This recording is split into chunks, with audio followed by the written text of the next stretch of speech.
Thank you for waking up with Happy Ass. We come together to grow in mind, body, and spirit so we can in turn go out and make the world a brighter and sweeter place to live for ourselves and for others. Well, y'all, I got all kind of stuff today. I didn't really even write an affirmation. I know it's weird. Did not write an affirmation. I was all over the place. I know that shocks you, but I have some things I want to talk to you about. So first of all, let me tell you what I just did. So did any of you do this? I do it all the time. I sat down here to do this, sitting here in my den. I'm at my house right now, and I realized I was missing something that I needed for the podcast. And so I went back to my room to get that thing. Well, as soon as I went to my room, I forgot that thing. I forgot it. Don't have no clue what I went in there for. So I realized it when I sat down to turn on this little thingy. I didn't have the plug. I need the plug. So I discovered what I needed when I really needed it. I think sometimes we do that. So I want to talk about a few things today. I want to talk about emotions and trauma. I know that sounds like such a fun topic to start the week with, but it'll all come together in the end, I think anyway. So a lot of people ask me, why do I have such good attitude? Why do I seem to be able to be resilient and hopeful when sometimes life gives me some wallops? I mean, some real wallops. Well, I'm very fortunate in that when I was younger, I had some issues that we didn't know where they came from. And I kind of, looking back, I can tell now.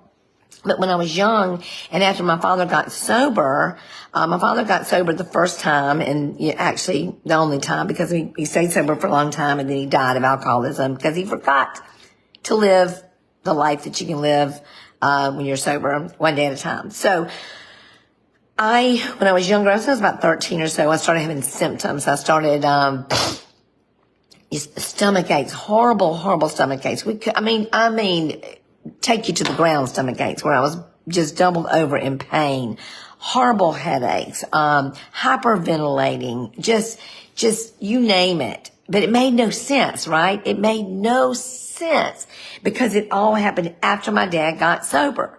During the crisis, during the thing, I was stoic and I was steadfast and I was tough and I was the one keeping the family together. I was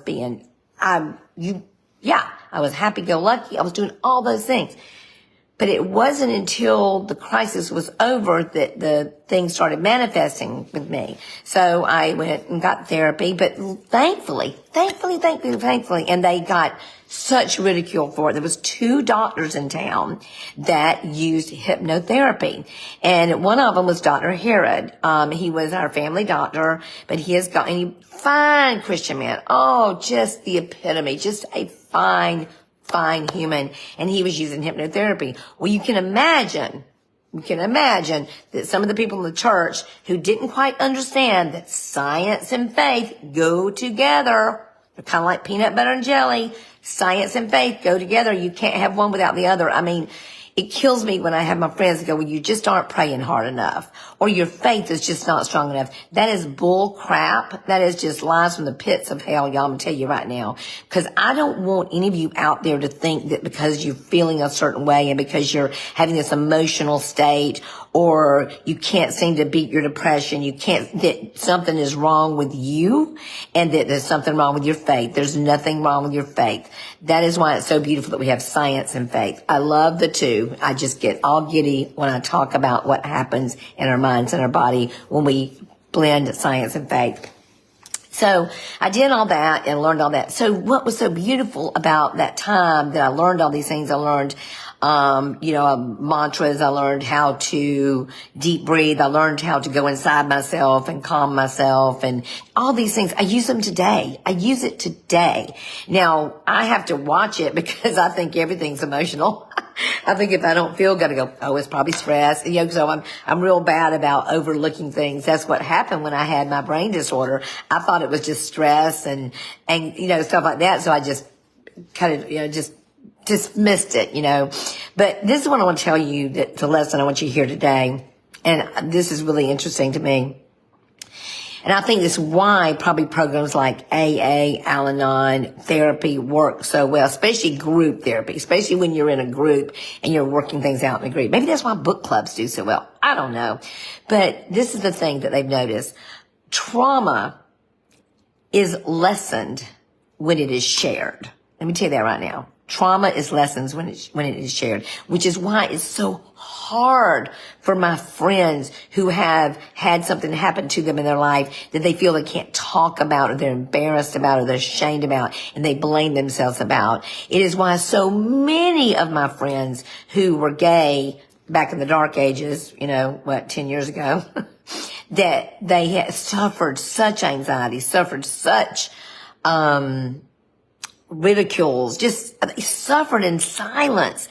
And y'all, this is the cool thing. When we have an emotion, when we share an emotion with others, and we're honest about how we're feeling, and we don't keep it inside, we ultimately will be okay. Because if you stuff it, it comes out. It really does. So, and it's so crazy. I've noticed that you've seen these movies about the blue zones and things like that. We're one of the only nations that's kind of segmented. We don't live in community anymore like we used to. We don't. We do not live in community as much. We have to almost like make ourselves live in community. We have to force ourselves to do it. But in other countries where they're living in villages and stuff like that, they depend on each other. And so they end up naturally living in a way that is healthy for your mind, body, and spirit.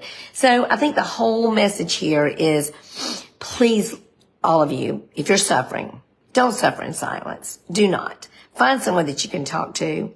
Find someone that you can be directed by. And for all that's holy and decent and lovely, if you are a Christian person that's telling people that they just need to have more faith, that they need to buck up, buttercup, please watch it. Because once things are manifested in your body, sometimes it takes an intervention to help them. I'm so thankful that I've learned so many things, like when I went to therapy after COVID, learning how to breathe through things and visualize and things like that. And it was all something that was seeded and put in me when I was 13 years old. And I am so thankful, because wow, life gives you some wallops, doesn't it? It does. It gives you some things, and all the things that have happened to us, every single one of them lead us to where we are now. And I'm so grateful.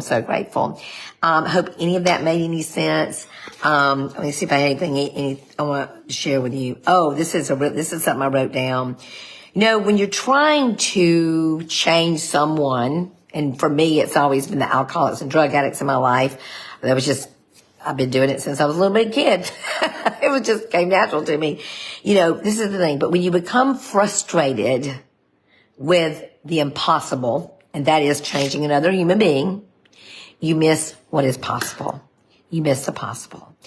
And I'm just hoping that in today's world, we'll learn about being open to, when there's things that are happening in our lives, reach out to another.